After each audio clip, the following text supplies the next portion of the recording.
नमस्कार दोस्तों, आज हम आपको ज्येष्ठ मास में नित्य नियम से सुनी जाने वाली केले को सींचने की कहानी सुनाने जा रहे हैं, जिसे सुनने से विष्णु भगवान की असीम कृपा प्राप्त होती है। तो चलिए कहानी शुरू करते हैं। प्रेम से बोलिए विष्णु भगवान की जय। जो भी व्यक्ति श्रद्धा भक्ति भाव से विष्णु भगवान की इन कथाओं का श्रवण करता है, उसे कभी भी आर्थिक तंगी का सामना नहीं करना पड़ता। धन चाहने वाले को धन, विद्या चाहने वाले को विद्या की प्राप्ति होती है। किसी नगर में एक गरीब स्त्री रहती थी। उसके पति का पहले ही स्वर्गवास हो गया था। उसका एक बेटा था, उसी को लेके वह साथ में रहती थी और अपना जीवन यापन करती थी। धीरे धीरे उसका बेटा भी बड़ा हो रहा था। दोनों माँ बेटे काम करके घर वापस आ रहे थे। तो रास्ते में विष्णु भगवान के मंदिर में सत्यनारायण भगवान की कथा हो रही थी। तो बेटे ने देखा तो माँ से कहा, माँ चलो अंदर चलते हैं, कथा सुनते हैं। माँ ने कहा, नहीं बेटा, हमारे पास चढ़ाने के लिए कुछ नहीं है, इसलिए हम अंदर नहीं जाएंगे। परंतु उसका बेटा नहीं माना और जिद करने लगा। तब उसकी जिद की वजह से माँ बेटे को लेकर अंदर चली गई। वहाँ पर सत्यनारायण भगवान की कथा हो रही थी। वो चुपचाप जाके वहाँ बैठ गई। उसके बाद वहाँ पे आरती कीर्तन होने लगे। सभी लोग वहाँ बहुत ही खुश थे, परंतु वह स्त्री बहुत ही उदास वहाँ पर बैठी हुई थी। तब ब्राह्मण ने देखा और उससे कहा, बेटा तुम इतनी उदास क्यों बैठी हो, इतनी दुखी क्यों हो? तब उस स्त्री ने कहा, बाबा मैं बहुत गरीब हूँ, मैं यहाँ कथा सुनने तो आ गई, परंतु भगवान को चढ़ाने के लिए मेरे पास कुछ भी नहीं है। इसके बाद उसने ब्राह्मण को सारी कथा सुना दी। ब्राह्मण ने सुना तो कहा, बेटा उदास मत हो, भगवान सबकी सुनते हैं। कल से जेठ मास शुरू हो रहे हैं। तुम कल सुबह जल्दी स्नान करना और केले के वृक्ष की पूजा करना।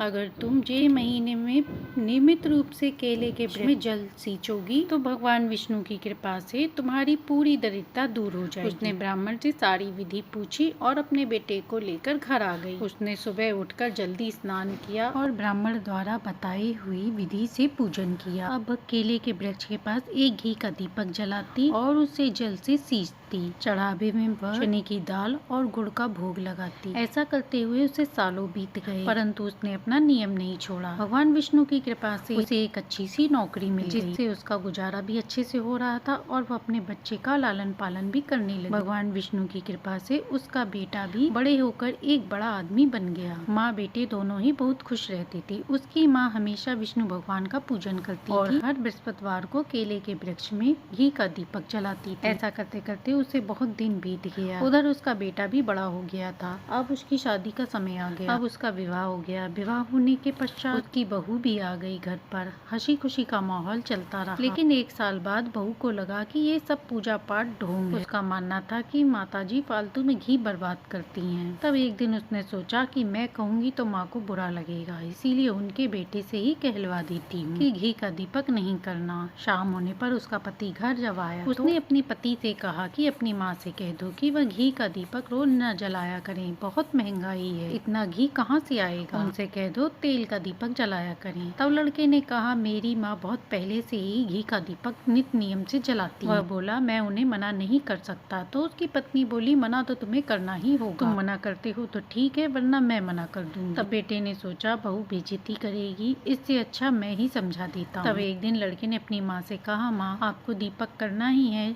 तो तेल का कर दिया करो, कितनी महंगाई है। तब उसकी माँ ने कहा, बेटा जब मैं मेहनत मजदूरी करती थी तब भी घी का दीपक जलाती थी, अब तो हमारे पास सब कुछ है, अब तो तू इतना बड़ा आदमी बन गया है, जो थोड़ी सी घी से कमी आ जाएगी। ठीक है कोई बात नहीं है, जैसा तुम कहते हो वैसा ही मैं करती हूँ, मेरे लिए तेरी खुशी से बढ़कर कुछ भी नहीं है। अब उसकी माँ तेल का दीपक जलाने लगी, परंतु कुछ दिनों बाद बहू को ये भी नहीं अच्छा लगने लगा। अब बहू ने तेल और घी के डिब्बे अलमारी में रखकर ताला लगा दिया। दूसरे दिन सास ने पूछा, बेटा तेल कहाँ है, मुझे दीपक करके आना है। तो बहू बोली, ये सब बेकार का ढोंग है, दीपक जलाने की क्या जरूरत है, चुपचाप से भोजन कर लो। तब सास ने कहा, बेटा ठीक है, भोजन मेरे कमरे में भिजवा देना, मैं कर लूंगी। वो रोजाना सास को रूखी सूखी रोटी दे देती। सास उन रोटियों को खाती नहीं थी। जब बेटा बहू सो जाती तो उन रोटियों को उठाकर बाहर गाय को दे आती। ऐसा करते करते उसे 2-3 दिन बीत गए। एक दिन जब बुढ़िया रोटी लेकर जाने लगी तो बेटे बहुओं की आवाज सुनाई देने लगी। बहू अपने पति से कह रही थी कि आप कहते थे ना कि मेरी माँ का नित्य नियम है बिना दीपक जलाए केले की पूजन करे बिना वह भोजन नहीं करती। अब देखो 2-4 दिन हो गए हैं, अच्छे से भोजन कर रही हैं। ये सब फालतू के ढोंग हैं, मैं तुम्हारी माँ को अच्छी तरह से जानती हूँ। बेटे ने कहा, मेरी माँ के बारे में ऐसा वैसा कुछ मत कहो, मेरी माँ का नियम था, तूने तोड़वा दिया, अब मैं इस बात में कोई बात नहीं करना चाहता।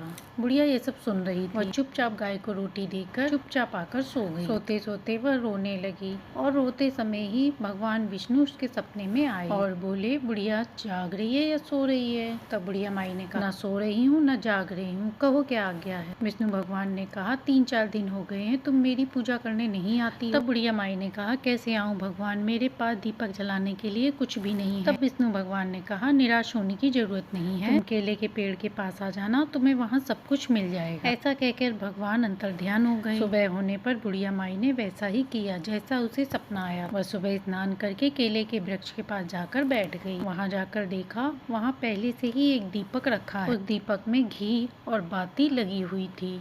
बुढ़िया माई इधर उधर देखने लगी, क्या पता किसी और का हो। तभी केले के वृक्ष से आवाज आई, ये बुढ़िया माई, ये तुम्हारे लिए ही है, तुम दीपक लगाओ, भोग लगाकर कथा सुनो, फिर घर जाकर भोजन कर लेना। यह देखकर बुढ़िया माई प्रसन्न हुई और बड़े ही प्रसन्नचित मन से पूजा करने लगी। अच्छे से पूजा पाठ करने के बाद, कथा कहानी सुनने के बाद वह घर आ गई। घर आकर उसने भोजन कर लिया। अब ये तो बुढ़िया माई का नित्य नियम बन गया। रोजाना सुबह उठकर स्नान करती और केले के वृक्ष के पास आकर बैठ जाती। वहाँ पर उसे सब कुछ तैयार मिलता। वह हर रोज की तरह कथा कहानी कहती, दीपक जलाती और घर आ जाती। एक दिन की बात है, उसकी बहू के भाई और भाभी आए हुए थे। तो बहू ने सोचा कि आज हलवा बनाऊं, तो वह घी निकालने के लिए अंदर गई। उसने अलमारी खोली और घी के डिब्बे को निकाला। वह जैसे ही डिब्बा खोलकर देखती तो डिब्बा आधा था। वह दौड़ती हुई अपने पति के पास चिल्लाती हुई बोली, देखो तुम्हारी माँ ने घी चुरा लिया है। तब उसका बेटा बोला, ऐसा मत बोलो, मेरी माँ चोरी नहीं करती, तुमने ताला लगाया था, फिर मेरी माँ ने घी कैसे चुराया? बहू बोली, मुझे नहीं पता, चोरी तो तुम्हारी माँ ने ही की है। चलो अब मैं अपने भैया भाभी को खाना खिला देती हूँ, जब वो चले जाएंगे कल से देखना तुम्हारी माँ की और इस अलमारी की दोनों की निगरानी करनी। दूसरे दिन दोनों बैठ गए। उसकी माँ तो अलमारी की तरफ आई नहीं। उसने सीधा स्नान किया और बाहर चली गई। वो दोनों भी पीछे पीछे माँ के पास चले गए। बुढ़िया केले के वृक्ष के पास गई। वहाँ उन्होंने देखा दीपक पहले से रखा है। बुढ़िया माई ने दीपक जलाया और पूजा करने लगी। पूजा करने के बाद बुढ़िया माई केले के वृक्ष से लिपट कर रोने लगी। कहने लगी, हे भगवान, ऐसी पूजा का और ऐसे घी का क्या करूँ? मेरे बेटा बहू मुझसे बोलते तक नहीं। जिस बेटे को मैंने इतनी कठिनाइयों से पालक पोष कर बड़ा किया है, वो आज मुझसे नहीं बोल। बहू कहती है कि तुम चोर हो।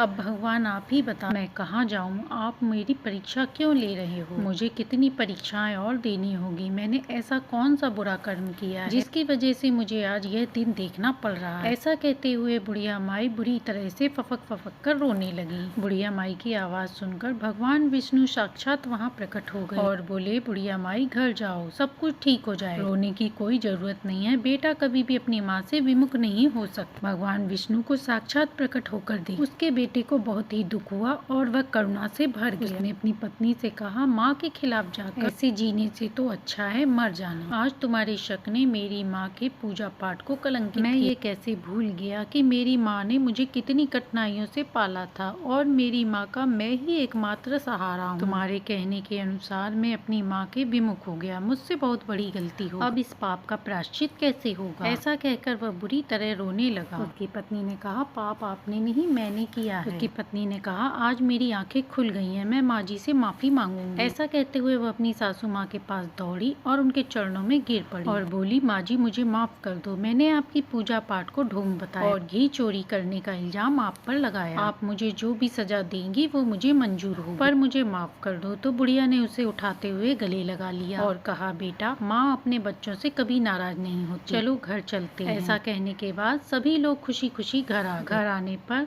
उसकी बहू ने कहा, माँ जी कल से मैं भी आपके साथ केले के वृक्ष की पूजा करने चलूंगी। अब दोनों सास बहुएं नित्य नियम से केले के वृक्ष की पूजा कर और घी का दीपक जला के आती। एक दिन बुढ़िया माई ने कहा, बेटा आज पूर्णमासी है, मैं कुछ पंडितों को भोजन करवाना चाहती हूँ। तब उसकी बहू ने कहा, हाँ माँ जी खुशी से करवाइए। तब बहू ने 36 प्रकार के भोजन बनाए और ब्राह्मणों को भोजन करवाया। इसके बाद यथासंभव दान दक्षिणा देकर उन्हें विदा किया। ब्राह्मण लोग उनकी सेवा भक्ति देखकर अत्यंत प्रसन्न हुए और आशीर्वाद देते हुए चले गए। उनकी सेवा भक्ति देखकर श्री हरि भी अत्यंत प्रसन्न हुए और उन्हें अन्न धन सुख सौभाग्य का आशीर्वाद दिया। 9 महीने बाद उसकी बहू ने एक अत्यंत सुंदर पुत्र को जन्म दिया। इस प्रकार विष्णु भगवान की पूजा करने से बुढ़िया माई के घर में अन्न धन के भंडार लग गए और बुढ़िया माई सभी सुखों को भोगती हुई अंत में बैकुंठ को गई। इसीलिए कहा गया है कि विष्णु भगवान की पूजा सच्चे मन से की गई हो तो वह कभी भी व्यर्थ नहीं जाती। विष्णु भगवान जैसे बुढ़िया माई को दिया ऐसा सबको देना। कहानी कहने वाले को, कहानी सुनने वाले को और हुकारा भरने वाले को सभी को सुख शांति व समृद्धि प्रदान करना। तो प्रेम से बोलिए विष्णु भगवान की जय। अब सुनते हैं तुलसी माता की कहानी।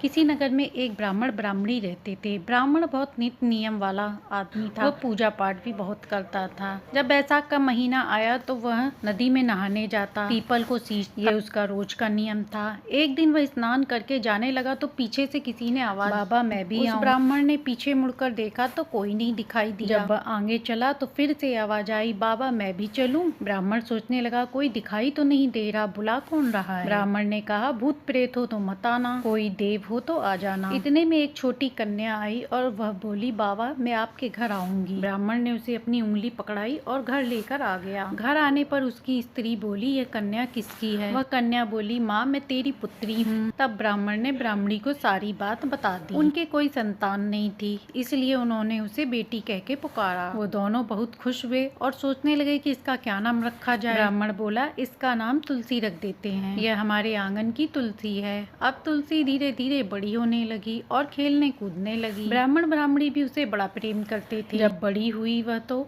उसके विवाह की चिंता होने लगी दोनों। तब तुलसी ने कहा कि मेरी चिंता आप मत करो, मुझे तो स्वयं भगवान श्री हरि लेने आएंगे। कार्तिक शुक्ल पक्ष की एकादशी के दिन तुलसी जी का शालिग्राम के साथ विवाह हो गया। जब तुलसी जाने लगी तो उनके माता पिता रोने लगे। वह कहने लगे बेटी हम तुम्हें कहाँ लेने आएंगे। तुलसी ने कहा माता पिता जी आप मेरी चिंता मत करना, मेरा ससुराल द्वारिका धाम है। आप मुझे जब याद करोगे तो मैं आ जाऊंगी। आप अपने आंगन में तुलसी लगाना, उससे आपको शांति मिलेगी। आप तुलसी को सदा हरा भरा रखना, उसकी पूजा अर्चना करते रहना। इतना कहकर तुलसी जी विदा हो गयी। ब्राह्मण और ब्राह्मणी अपने आंगन की तुलसी जी की पूजा करने लगे। कुछ दिनों के बाद ब्राह्मण और ब्राह्मणी की मृत्यु हो गई। उन्हें लेने विष्णु लोक का विमान आया और वो दोनों उस विमान में बैठकर बैकुंठ धाम को चले गए। हे तुलसी माता जैसे आपने ब्राह्मण और ब्राह्मणी पर अपनी कृपा करी, ऐसे ही अपनी कहानी कहती सुनते हुकारा भरते सबके घर में सुख शांति समृद्धि दे। तो ये थी बृहस्पतिवार के दिन सुनी जाने वाली केला पूजन तथा तुलसी माता की कहानी। कहानी अच्छी लगी हो तो लाइक एंड शेयर करें।